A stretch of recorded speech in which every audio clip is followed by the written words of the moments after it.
Hi everybody! Hello Ganna! Hello, Gil. Welcome to our new Gotributor conversation, going back and reviewing Game of Thrones from a specific angle.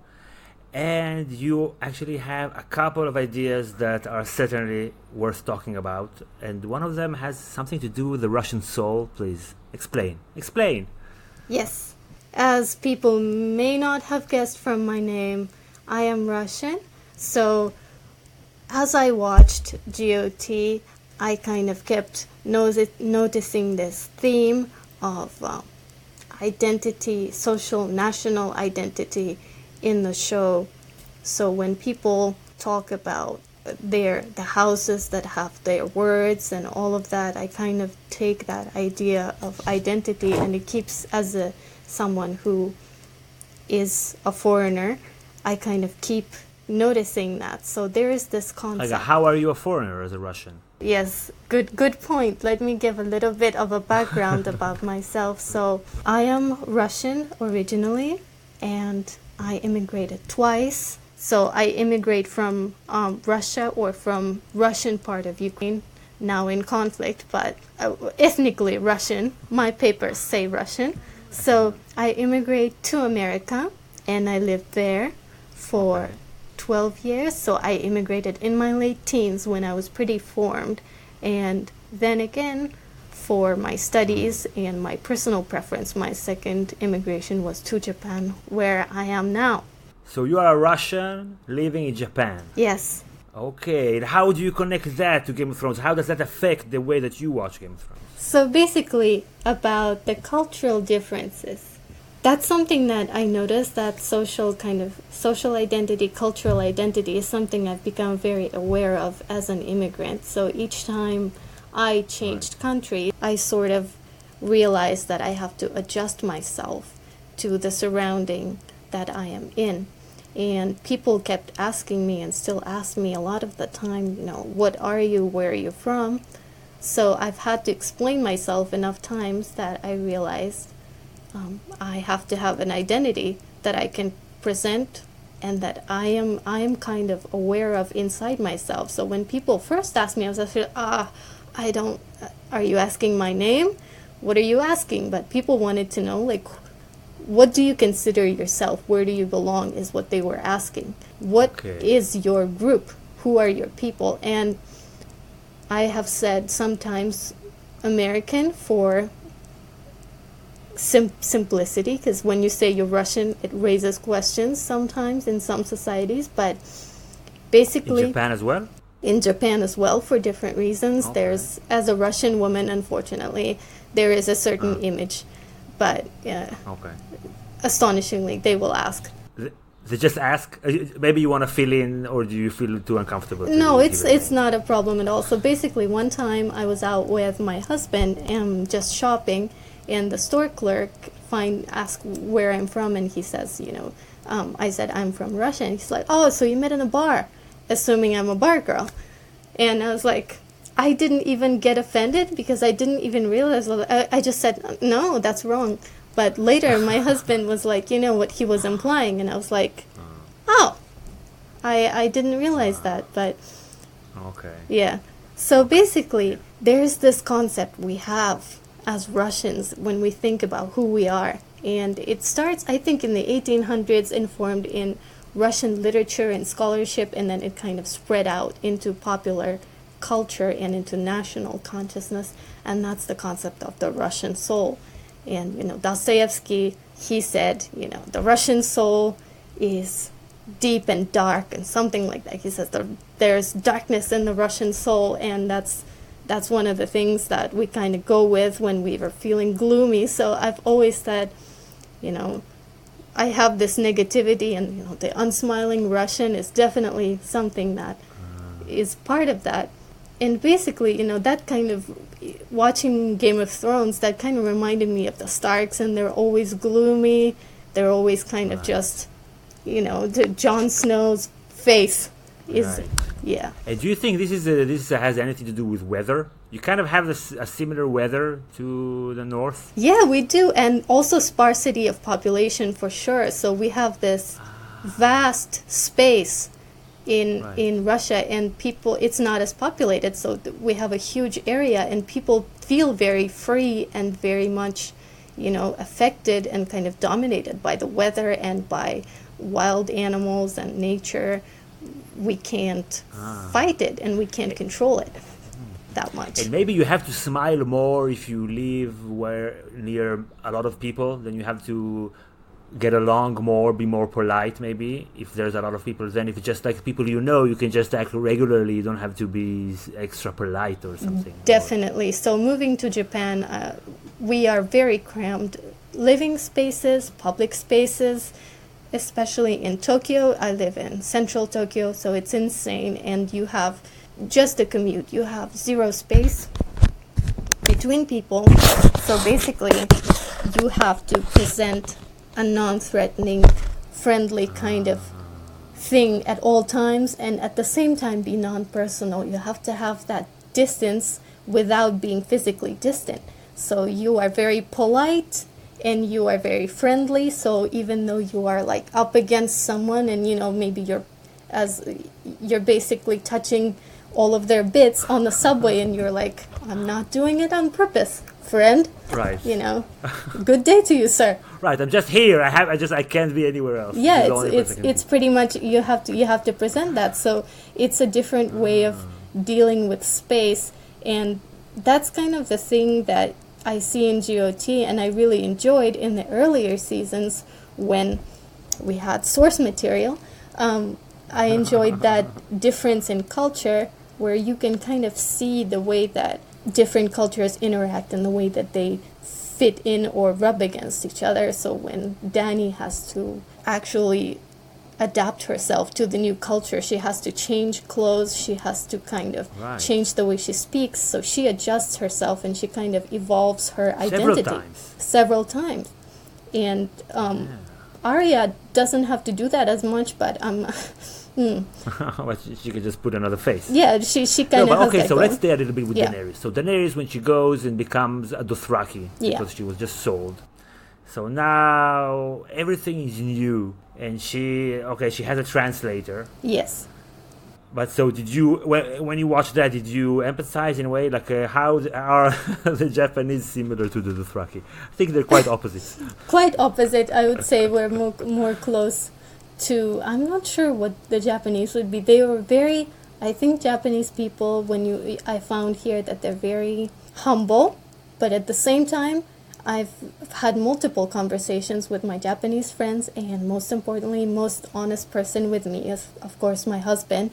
And I've asked him, I've tried to coax it out, what is it that the Japanese are proud of? What is your national pride? Because for Russians, our pride is very simple, that our mysterious soul is like, why are you so good? What's so good about Russia? Because we're Russia.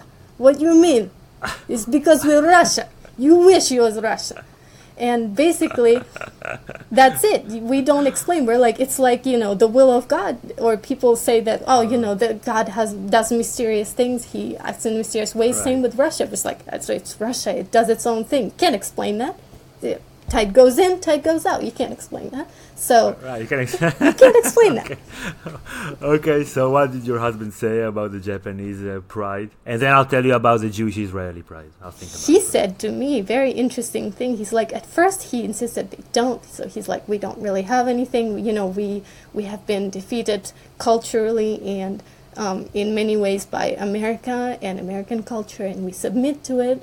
And we imitate it. So I'm like, but you still seem so uptight and proud of yourselves. So what is that you're so uptight about? Why are you so proud of it? And he's like, we would never show pride. We are not like that.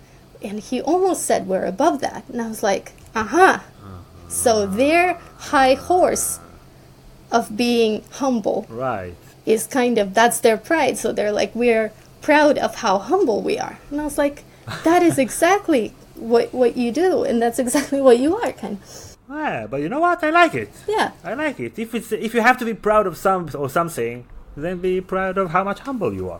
For sure, it was an interesting point for me. And when I watched GOT, I thought, what is all this?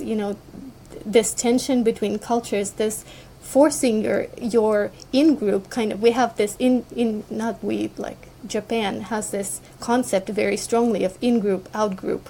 So right. people. So you're in the out group. You're not. I am in definitely in the out group always. Even in my family, I'm kind of the. I know we're deviating from Game of Thrones, but I'm curious. So it's first of all because you look different. Yes. You look like a Russian and not like a Japanese. So, but can you be? Do you feel that if you do something else, if you change your behavior in some ways, will you be able to be in the in group? You are married to a Japanese man. My family definitely has accepted me, and many Japanese people in my at my job. I have a part-time job and also do a little bit of translating, and I just work in a regular shop and office at the same time. So my coworkers have said that my approach is more Japanese than they are used to in many ways. So I may be even overcompensating because I don't have a set personality for being Japanese, so I kind of I can create any personality, and that's where, I'm Arya in that sense. I can create any personality that is necessary, and it stopped clashing with who I am inside because I kind of separate those things, so I can create the necessary persona pretty much, and it doesn't bother me. And it kind of organically fits into who I am over time, but I can definitely fit in. Right. Does that seep? So that seeps into who you are? Yes, definitely. I have become more aware. So when you go back home, when you go back to whatever, to see friends or Yes. family in Russia, I said go back home as if you are not at home now, sorry. You meet your family or friends. Yes. And do they notice that you are now different? Yes. Some say, the closest people say you haven't changed at all, but at the same time they say you've definitely changed. And my nickname, I've been going back since I was a teenager, so every every year when I had the money I would go. Now I can go more freely, but in the teen years I would try to go at least every 1 or 2 years. And my friends would give me the nickname. Russians are big on nicknames, and my nickname was the American. So it was kind of, it was fascinating. At first I was offended because I'm not what are you talking about? And I just moved. But to them I already was by virtue of having moved. So in Israel, first, so like I would say, I'm sure if I think about it more, I can find maybe some more instances. But maybe what we are proud of is that it's gonna sound bad. Maybe we are very easy. We are very hard to kill. We are very hard to get rid of. It's like people are saying, "Oh, we've been here thousands of years. You had the Romans, you had this, you have the Ottomans, the British, the Nazis, the pogroms, the Russians. Whatever. You had everything." We're still here. So now you add whatever our neighbors to the list, and it's just like whatever. It's an old culture, and that has a lot of successful people. It is kind of true that there's always these identities, they don't come from nothing. So maybe your identity is formed by the virtue of belonging to that group, and that group kind of influences who you are, so it's a back and forth, but definitely there's some truth and there's some basic fact to it. Though when people tried really hard to kill Jews, they were able to kill quite a lot of Jews. So maybe just the people before that weren't like super engaged in it. It was just like killing Jews, on the way to doing something else. So the Russian soul. Do you want to elaborate a little bit about the Russian soul? It sounds, I don't know, it's intriguing. Yes, definitely. So basically, when I thought about the Russian soul and it being, they say it's a dark place. You have that identity, and when I thought about that identity, it kind of led me to think about the in-group and out-group and how that group is defined. So with the Russian soul, we have this very loose definition where it's a mystery. And with an American identity, what I found when I moved to America, it's an identity you can claim. You can kind of say, okay, right, I understand this culture. I feel like a part of it. Therefore, I am an American. Right. How dare you say otherwise? Right. Right, I'm just as American as you are. Yeah, and you can say that, and people will accept that. And in Japan, that's not at all the case. The society is very homogenous still, and for a long time they were separated from the world. So basically, they bestow that identity upon you. You can't claim it. You can wish it however you want, but unless the Japanese accept you as Japanese and they tell you you can't be, even if you feel like, oh, I've been here forever, I'm one of you. No. And in Russia, it's kind of in between. It's in some cases, like we've had in my town, we had a lot of exchange students, we had some immigrants, and people from China, from Korea, people from all over like the post-USSR countries, and those people would hang out with us in groups and drinking and talking, and people in our group, other Russians, would say, oh, this guy's all right, he's Russian inside, he has the Russian soul. And that's something they gave to them. And other people would be like, I'm Korean, what are you talking about? But people would kind of bestow it upon them. In other cases, people would say, you know what, I'm Russian. I'm one of like, people would come and they were like, I moved here just recently and I feel like I'm Russian. And people are like, all right, you're okay.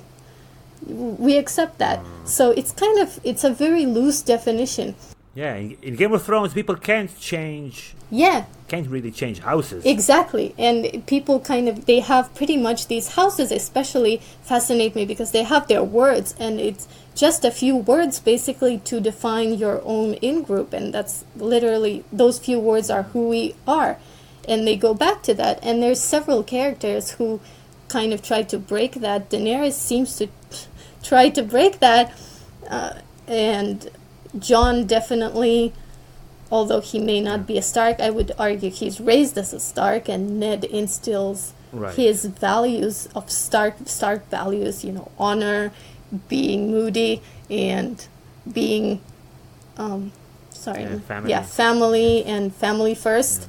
So those values, they stay in Jon and they stay in Arya for a long time, even though kind of their in-group in their own mind is Stark. They're like, I'm a Stark first, that don't forget your family, don't forget who you are, and then the rest of that kind of expands. So their worldview expands, their understanding and their experiences of the world kind of allow for other cultures, for wildling culture, which was not part of Ned's original vision. He would have beheaded people for accepting wildlings, but the circumstances changed, and part of being honorable, part of that code was to accept the circumstances. So Jon found a way to interpret his in-group identity, his kind of essential identity, to evolve, to accept new circumstances. And I'm sure, just to be sure if I heard you correctly,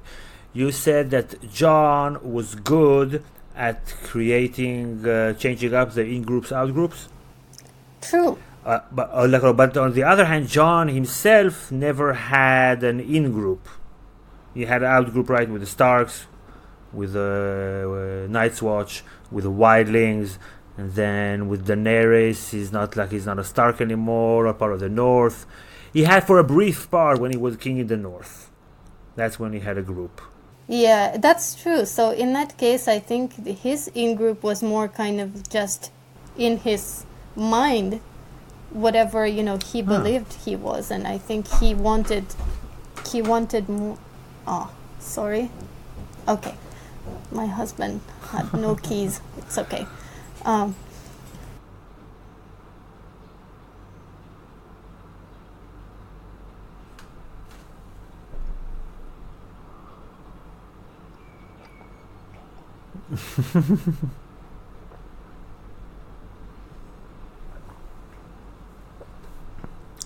Yeah.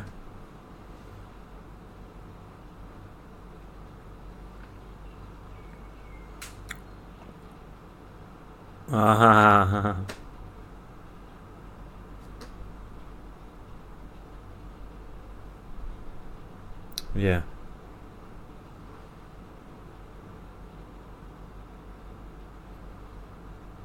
Do what is right, whether people like it or not, but at the same time, his allegiance has to stay to the North and to the Stark family.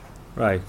That's kind of his identity in his mind. His chosen in-group is the Starks, and he manages to expand his circle and kind of try to join different groups, but I feel like he kind of successfully merges his original identity. He kind of doesn't get stuck on the I'm a Stark kind of thing. Like Arya reaffirms it, I'm a Stark after all, and several characters kind of go back to, well, I'm a Lannister, I'm a bastard at heart, that he doesn't do that. He kind of just keeps the core principles without keeping that superficial name. And I think he just becomes more of the North than of any specific house, and I guess that's staying true to his Snow identity, which is not Stark, is just Northern. Yeah.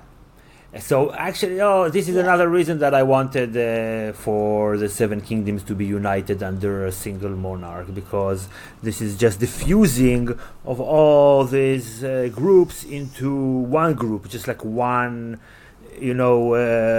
step towards it. Like if you go back 100 years, you go back to Russia 1,000 years ago, you have all kinds of different groups there who... Yeah, the little kingdoms. Yeah, and they call them themselves differently. And then when was the Russian tribes, whatever, like with the name? I think it's like 700 and something, 800 and something. I wasn't around back then, but... No, you weren't around. I feel like in Russia we were fractured for a long time, but there was the Mongol invasion, and I feel like that was kind of the thing that united, or kind of, it brought out that big common enemy. It brought out the spirit and the definition of identity, and people felt like against this big enemy, we are Russian, we must stand. And it's actually, it reminds me of what you said earlier about the Jewish identity of like, we will outlast the Russian writer, or I guess he's Ukrainian Russian, he considered himself Russian writer, Gogol. I love his stories, and he's such a creepy dude. I love it. And basically, he said about the Russian identity, he said something like, if there is one Russian settlement left, Russia will prevail. And that's the kind of thing that I feel like every culture has a little bit of. So that's... Yeah, especially if you've gone through hard times, which the Russians have. But anyone who existed long enough has. Yeah. Did you watch Chernobyl? Oh, not yet. I've seen the trailers. I'm very excited. I feel like that's going to be the next thing. Yeah. So there's like it's not a spoiler, right? So there's because we know that a lot of people died. So as they're evacuating parts near Chernobyl, they're going to this Ukrainian Russian woman, from the eyes of me as an outsider. It's I can't tell the difference. She's like in some sort of village, and she's milking a cow, and the guy is telling her, "You have to leave," and she says, "Sorry, I've been here when the Tsarists came. I've been here when the Bolsheviks came. I've been here during Stalin's famine, then the Nazis, then the Red Army. I'm staying here," kind of just like, I'm here, dude. Yeah, they're not going anywhere. And that's actually the case with my family, because I still have, my parents are divorced, so my mother, she lives in America, she's an American, and I have a wonderful adopted stepdad, and I have a grandma. My only living grandma is American, but my dad and my sisters, my half-sisters, brothers, and my secret brother, we know, my dad, secret's out, nobody cares, he's not going to see this, he doesn't speak English, so might as well. You're going to listen? Okay. But yeah, Hi, Dad.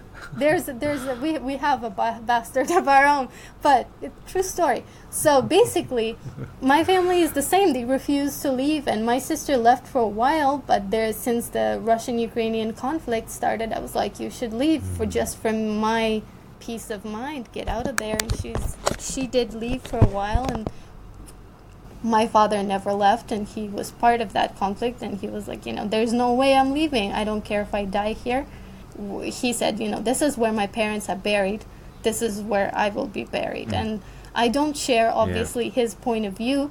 I've kind of had to expand. I still consider myself, I've kept the core values that they've taught me, I feel like, but I realized to survive and to kind of move on and to discover new things, you have to expand your inner circle and your identity. You have to do it.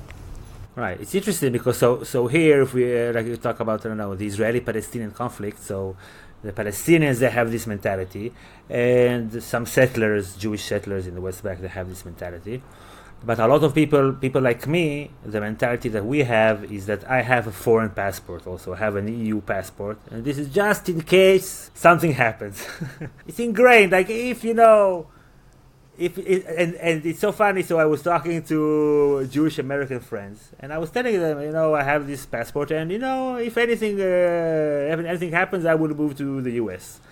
And they live in New York and said, no, you have to stay there because if something happens here, we will go to Israel. So wherever you are, if you're Jewish, you have like plan B. That's a good way to go. Doesn't work, we have to go somewhere else. This is a very integral part of the Jewish experience because we've been moving around everywhere.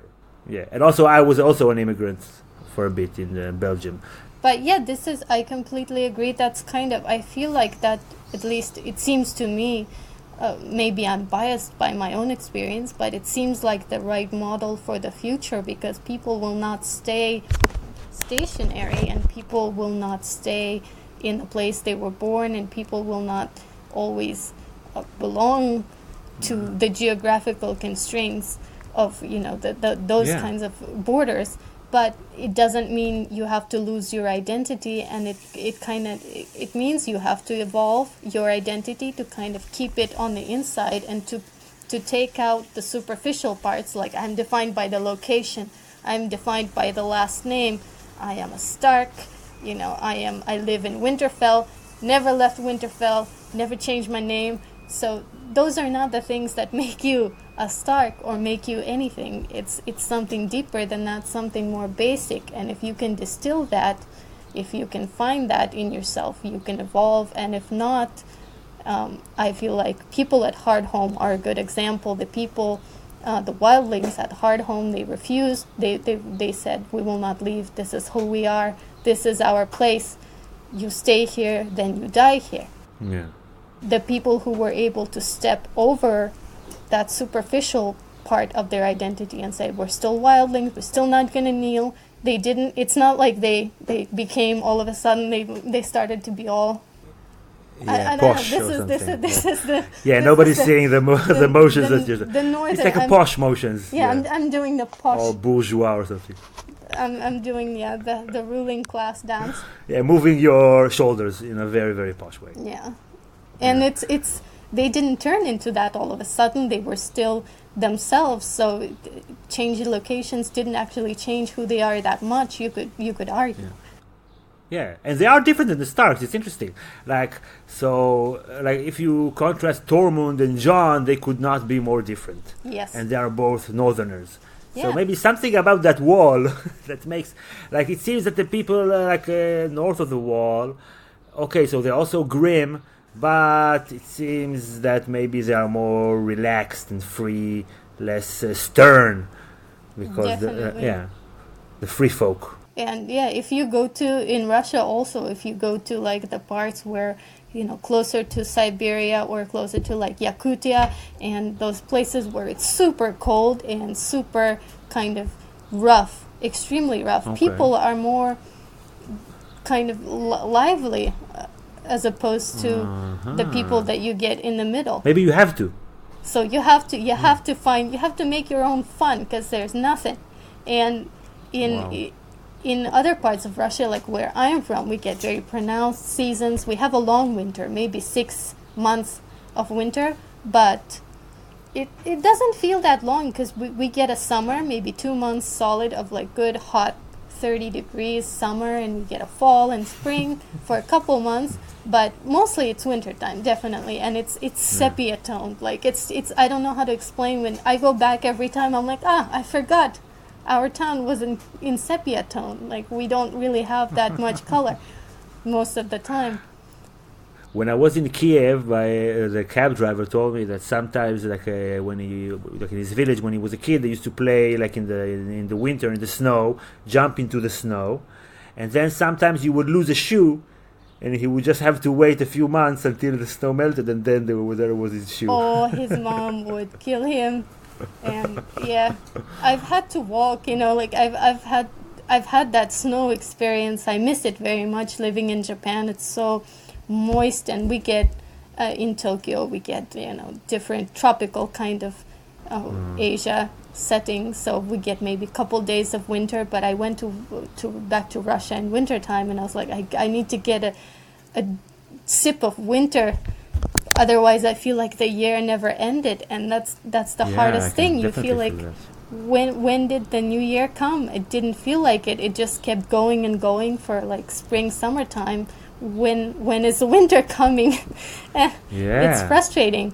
So I definitely feel for the people who came, from like the Dothraki that came, and they were like, what in the world is this?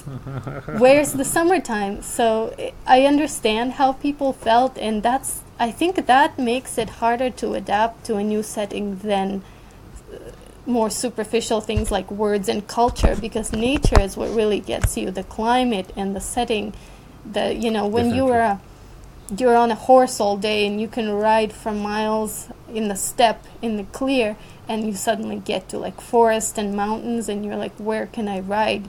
Where can I have that space? And as a Russian coming to Japan, I also feel that, because it's so tight, and our house is small, our balcony is small outside, and you feel watched. You cannot, in Russia, you go outside and it's like, it depends on where, but pretty much anywhere. If you have some Russian listeners, I feel like they would agree. It's kind of like, GTA. You go out, and if you do something, the chances are you're not going to get caught. Really, you still don't do it most of the time, but it's not so scary where you feel like someone's immediately going to show up and find you. You drive out for a couple hours, you're in the wild, nobody, bears, the moon, you can do what you want. But in Japan, that's absolutely not the case, and I feel like anywhere I go, anything I do, there's a million little police boxes, there's people, and even in the furthest spots away, somehow you get someone coming up to you and saying, don't do that here, it's something like that, and you're like, what? So it's a different kind of peer pressure and setting pressure that you adjust to. And I wanted to see more of that. I wanted to see that in the show. I feel like in the later seasons, we lost some of that, the focus. Yeah. And how the Dothraki or the Unsullied, how they fared. Okay, so we did see like glimpses. Okay, so people gave a bad look to Grey Worm and Missandei, probably because they were black. Yeah, that almost feels like kind of a weird racist fan service. I don't know what that is. It's like, why would Northerners do that?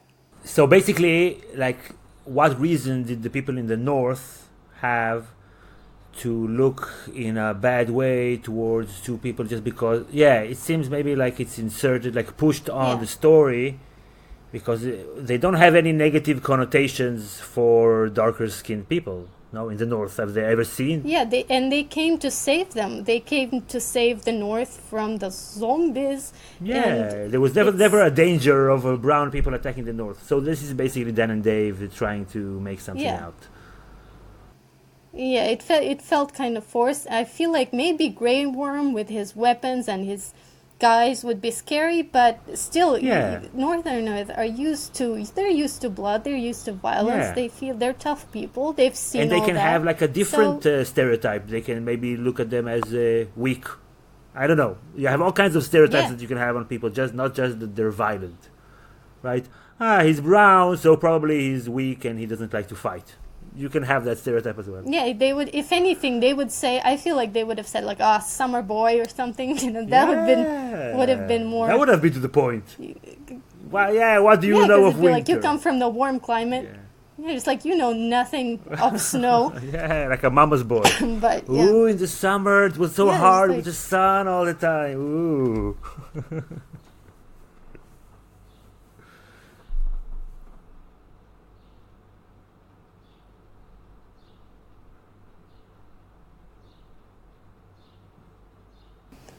Bran's identity and Bran's belonging into the in-group, out-group thing, what I noticed about that is that, you know, when he's still a child, he's still not fully formed, and he goes in, you know, he witnesses a few beheadings. Other than that, he has a pretty nice childhood, and then he gets into a little bit of trouble. He kind of becomes what was he? He was in a coma, I guess, for a while, and then he just had amnesia. When I describe it like that, I feel like I'm talking about a telenovela. It's always like that. It's, you know, when you tell a very long story in a short way, it sounds. But this is the best story in the show, according to Tyrion, right? So this is the best story. Yeah. Oh yeah, what could be better than falling out the window? I mean, incredible that stuff. is the ticket. So many stories written about being pushed out a window. So it's so cool. I can think of 10 just now off the top of my head. Yeah. You know, who can forget the time Jesus fell out the window for the good of mankind? And ever since, you know, the wheelchair has been... Yes. It's also very relatable. John died. He died. Yeah, he got resurrected, but no. So his identity as a Stark, I felt like it didn't fully form. We don't see him being a Stark. We don't, and by the time we see him interacting, he starts with, I'm not a Stark, I'm not anything, you know what I'm, and he kind of ends up being more faceless, I feel like, than Arya, because Arya is very fiery, and she tries to give up her identity and become this ruthless killer, and then she's like, no, you know what, I'm a Stark, deal with it, and she goes back. But Bran, he absorbs all of these cultures, and he becomes kind of no in-group, no out-group for him. There's nothing, he's just not anywhere, he's kind of floating in between, and he's totally faceless. He's got no defining characteristics, he's got no I'm sorry, he got no personality. It's like the wheel of colors. When you spin it around really quickly, it becomes white. Like there's no, so he's just everything is just bland. So you are Arya, basically. I would say I'm probably Arya, but I'm less. I guess I'm less vindictive. I kind of less murdery. I'm also? Between. Yeah, I'm less murder. You don't know me, but for all intents and purposes, yeah, I felt for Arya the most. I felt like she had that ability to keep who she is. So she still stayed a Stark on the inside, but she allowed herself to kind of flow. And it's interesting that she chose to leave. And I feel like that was the only arc, even though she's had some lulls, some issues in her story. Last time I got stabbed, I died. That's just me, but in the gut. But you know, it happens, I guess. And some of us walk it off. So I don't know what to say about that. But basically, it's interesting that she chose. I felt like that's a realistic thing where she chooses to leave, because for her, she still has the Stark's interest in mind and she supports them in trouble, but she's too different from them at that point to stay behind. She just doesn't have, she has expanded her worldview. Yeah, exactly. She's seen too much. If you've been like to Bravos, it's hard to go back and just be specifically in the north, where everybody is close-minded and like simple, and this is how we do things, and let's not change anything. The old ways, right? They're not looking ahead, they're looking back. I can also empathize with that. This is something also a little bit Israeli Jewish. It's like, which is very different from the American perspective, right? Of the progress, like the future will be better. Here, we're not even thinking about the future. It's just like always looking backwards. And the history is not even a recent history. It's just like 2,000 years ago. This is like the great history. Now it makes more sense to create our communities not based on geography, but on the way we want to live our lives. If you want to live your life in peace and quiet, then I have more in common with you, a Russian woman living in Japan, than with someone living 30 minutes from here who just wants to fight all our neighbors. But he just lives 30 minutes from here. But I have nothing in common with him except the language. Yeah, and that's an important and interesting thing that we see. I mean, maybe I wish we saw. I mean, we had Miss Sunday in the show, but I wish we saw more of a communication barrier being broken that wasn't turned into jokes. Like I feel like a lot of the time, well, several times, Tyrion tries to speak foreign language, and he's the one who makes the most effort, and every time it's funny. But it would have been cool if at the end, maybe during the Hitler speech that Danny gives, if like translating to John or something, that would have been interesting, because he's been with her that long, and it would kind of show that your surroundings kind of adapt, especially because he was the smartest guy. He would have been like, oh, she just said we're gonna go get Dorn. You have no idea what's happening, and that would have been funny and interesting at the same time. And there was so many chances to show that I wish I had seen. Yeah. Or even, you know what? You don't even have to hear what he's saying to him. You can just you can see him just like whispering in his ear, telling him the gist of the things. Oh, that would have been a cool scene. And you can see John's face changes, like, what? What? Nah. That would have been. I visualized that. That would have been pretty cool, because he would have been like nodding, and then it's just like, oh no. Right, his smile melting away. Just like. Well, it's like, peace for everybody. This is good. This is good. No, war, all out war. No. I'm out. But when they experienced the North experienced the most pressing circumstance where they should have learned. I guess it should have been the lesson that, okay, coming together, having all these people come. In the previous seasons, they got Battle of the Bastards, they got the Irie dudes saving them, and if they didn't have that alliance, they didn't have that group come in, they would have been dead right then. So they have many opportunities to learn stronger together. And then they kind of... No, Ganna, you're doing something very mean now. You are getting people now more upset about the ending and sadder about the ending. I didn't even think about that. Now it's I am more upset about it. It's a fan fiction ending. We will see the real ending, hopefully. So basically, they learned the wrong lesson. Instead of seeing the Eerie helped us, and the dragons helped us, and Theon helped us in some way, and the wildlings helped us. So they can all go where they came from, and we're gonna be okay by ourselves. And it's like, where did that come from? If I had, people coming in and helping me, like my American side of the family, they supported me through my, obviously, education, and they supported my decision to come to Japan. And in Japan, I've had many people who helped me, my homestay family, my teachers, and everyone. So all that kind of would have, you would think, mean that I would become more open to new cultures. And when I met someone new, I'd be like, okay, let's see what you're about. Maybe we're not the same, but I'm not going to right away say, oh, you're not Russian, screw you. But if my point, after all this, after coming to Japan, living here, I'd be like, that's been fun. I'm going back to Russia. I'm never leaving there again. To the village in Russia, not to a city.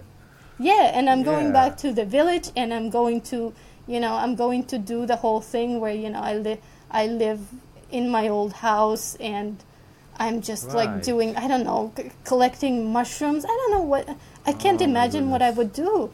And it's just, would erase my memories. I would have to fall out the window to do that, because there's no other way to forget. So this is, I wish that people saw your face as you were telling these jokes, like you don't move a muscle. This is very funny.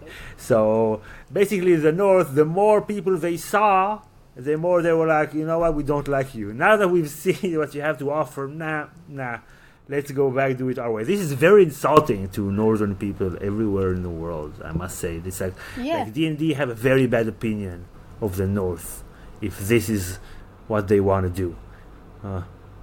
Like there was an interesting moment where Jon Snow saying his goodbyes on the dock to his family because he has to leave, even though Grey Worm is leaving. Grey Worm is leaving. He's like, after Grey Worm, Jon's gonna be like, oh, okay, guys, is he gone? Is he gone? Okay, I'm back. He gave his word, and but he says goodbye, and he says, to Sansa, like, oh, I'm sorry, they lost the king. I can't.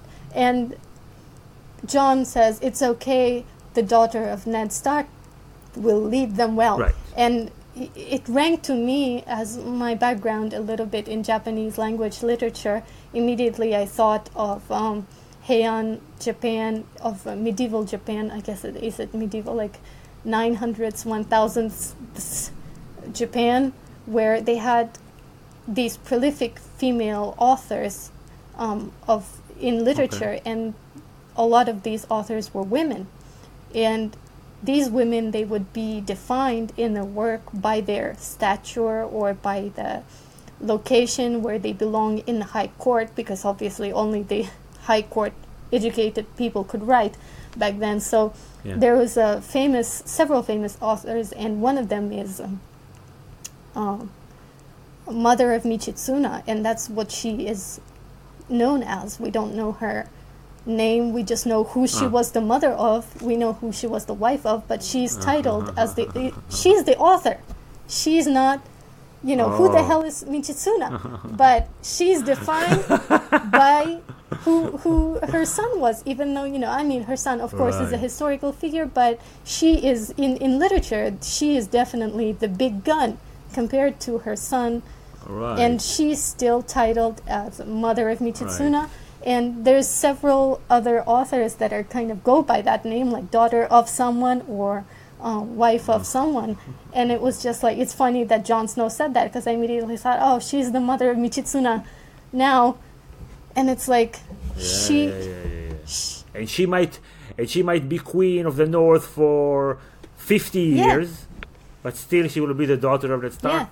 And she has to, she's going to have to work to walk that back, or she has to build on that to get her own name recognition somehow. What she can do. I mean, she gave the North independence, daughter of...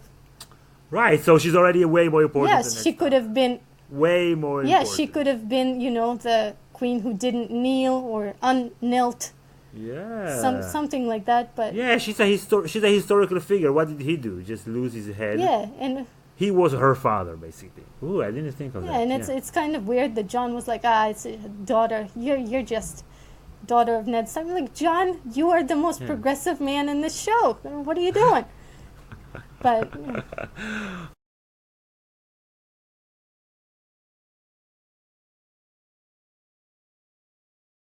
Just okay. We have to finish up, but I wanted to ask you: did you watch The Expanse? I know. I do not. Pretty good. I'm okay with spoilers. Quick note. No, it's not spoilers. It's just like the same what we were talking now. You see, like even in the year 2300 and something, and you have women captains and leaders and all kinds of stuff. Still, they put in the book, like in the way that people talk, stuff that people would say today to women. Hey, honey, sugar, bring, like, it's like, no, this is the year 2300. I don't think it will be exactly the same. He's just there. Yeah, it's a Star Trek thing, but that was written in the 60s. But yeah, it reminds me of the original pilot of Star Trek, where the Captain Pike says, "I'm sorry, I'm still getting used to getting a woman on the bridge."